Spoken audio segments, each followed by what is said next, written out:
KFC is a Christmas tradition in Japan? Yes, you heard it right.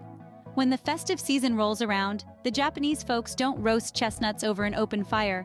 They head straight for the nearest Kentucky Fried Chicken outlet. It's all thanks to a brilliantly executed marketing campaign known as Kentucky for Christmas. This campaign was so successful that it transformed the American fast food chain into a holiday tradition for the land of the rising sun. But how did fried chicken become synonymous with Christmas cheer in a country that doesn't even officially celebrate the holiday? Well, the story goes that in the 70s, a group of foreigners in Japan couldn't find a turkey for their holiday feast, so they opted for the next best thing, fried chicken from KFC. The company's astute marketers caught wind of this, and voila, a new Christmas tradition was born. Since then, every year, as the holiday season approaches, KFC outlets across Japan start to buzz with activity. The Christmas meal, a bucket of fried chicken and a bottle of champagne, is so popular that folks often need to place their orders weeks in advance to avoid missing out. And we're not talking about a handful of chicken lovers here. The phenomenon is widespread. Back in 2015, an estimated 3.6 million households celebrated Christmas with a KFC meal. That's right, 3.6 million households feasting on Colonel Sanders' secret recipe. What started as a clever marketing strategy has now become a cultural phenomenon. Today, KFC's Christmas campaign is not just about selling fried chicken, it's about bringing a slice of Western tradition to Japanese homes, creating a sense of community, and adding a dash of finger-licking joy to the holiday season. So, if you're in Japan during Christmas, don't forget to join the locals for a KFC meal. After all, nothing says Merry Christmas quite like a bucket of crispy golden fried chicken, right? The original recipe, a secret to this day, was created in 1940. Now imagine this, a blend of 11 herbs and spices, so unique, so secretive, that it's locked away in a vault in Louisville, Kentucky. That's right, the Colonel's original chicken recipe is one of the most closely guarded secrets in the culinary world. Not even the cooks who prepare the chicken daily know the exact ingredients. A different company mixes the first half of the spices, and another company mixes the second half, to ensure no single person knows the complete recipe. Talk about a culinary mystery. But let's take a step back to the year 1940. Colonel Harlan Sanders, a man with a keen palate and an entrepreneurial spirit, was experimenting in his roadside restaurant in Corbin, Kentucky. After some trial and error, and probably a lot of taste testing, he stumbled upon a unique blend of 11 herbs and spices that would catapult his fried chicken to worldwide fame. The original recipe was an instant hit. The unique, savory flavor of the Colonel's fried chicken won over the hearts and stomachs of those who tasted it. The secret to its success? Its mouth-watering, finger-licking good taste, of course, but also the Colonel himself. Fast forward to 1976, the Colonel was voted the second most recognizable celebrity in a survey. His iconic white suit, Western string tie, and distinctive goatee became symbols of the brand. His face, beaming from every bucket of chicken, became as familiar as the golden arches of McDonald's or the swoosh of Nike.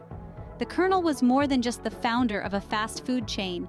He was the embodiment of the American dream, a man who built an empire from a single secret recipe. His popularity was a testament to the power of perseverance, determination, and, of course, good food. The Colonel and his secret recipe sure made a mark in the world of fast food. And as they say, the rest is history. Ever heard of a logo so big it's visible from space? KFC did it. Imagine you're an astronaut floating in the vast expanse of space. As you gaze down at the Earth below, a familiar sight catches your eye. It's not a landmark or a city, but a logo. The unmistakable face of Colonel Sanders, smiling back at you from the middle of the Nevada desert. Yes, you heard right. In 2006, KFC pulled off a marketing stunt that was literally out of this world.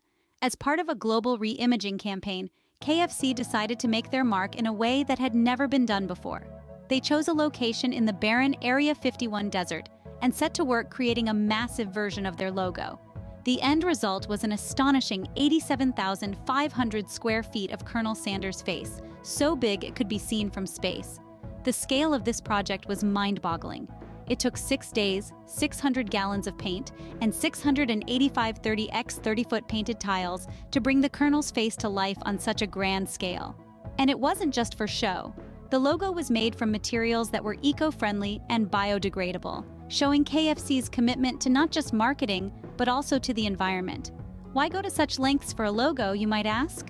Well, Apart from the obvious publicity, it was a bold statement of KFC's global reach and popularity.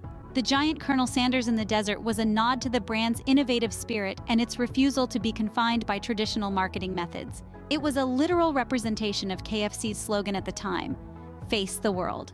And so, in the middle of the desert, amidst the secrecy and mystery of Area 51, KFC left a mark that was not just big, but colossal. A mark that could be seen from hundreds of kilometers above the Earth, reminding us that sometimes, to make an impact, you have to think outside the box. Or in this case, outside the planet. Now that's a logo that's truly out of this world. Catchphrases can be tricky, and KFC learned this the hard way. Picture this, it's 1991, and the fast food giant has a realization. The word fried has negative connotations. Health concerns are on the rise, and the last thing any fast food chain wants is to be associated with unhealthy eating habits. So, KFC makes a strategic decision. They start using the abbreviation KFC instead of Kentucky Fried Chicken. It's a small change, but it makes a big difference. The company sheds the fried label, and voila, KFC is born. But that's not the end of their catchphrase woes. Remember the iconic finger-licking good slogan? Well, when KFC ventured into China, they found themselves in a bit of a pickle. You see, translating catchphrases isn't as easy as it sounds. Language nuances and cultural differences can turn a catchy phrase into a hilarious or even disastrous misunderstanding. So when finger-licking good was translated for their Chinese audience, it didn't quite hit the mark. Instead of the mouth-watering invitation to enjoy delicious chicken, the phrase morphed into "eat your fingers off."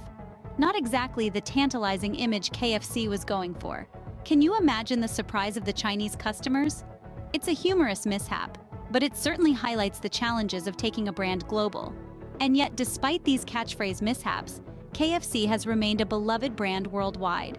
They've navigated the tricky waters of global expansion, language translations, and health trends, all while keeping their sense of humor intact. And that's no small feat.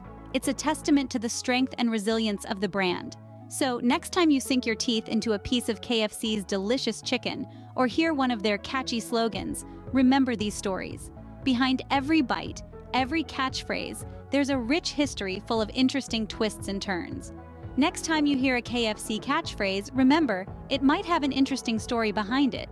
Colonel Sanders wasn't just a fast food icon, he was a symbol of resilience. His story is one filled with challenges and setbacks, but through it all, he never lost sight of his dream. Born into poverty in 1890, Sanders faced hardship from an early age. His father died when he was just 5 years old, leaving his mother to raise him and his siblings alone.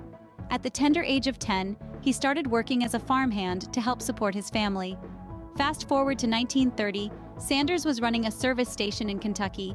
He began cooking for weary travelers who stopped by, serving them chicken dishes that he prepared in the back room. This modest operation was the birthplace of what would later become Kentucky Fried Chicken. But the road to success was not smooth. In the mid-40s, a new highway was built, diverting traffic away from Sanders' station. Business dwindled, and his restaurant was forced to close. But Sanders, ever the fighter, didn't give up. He hit the road, selling his secret recipe to restaurants across the country. In 1952, he franchised his recipe to a restaurant in Utah, and the Kentucky Fried Chicken brand was born.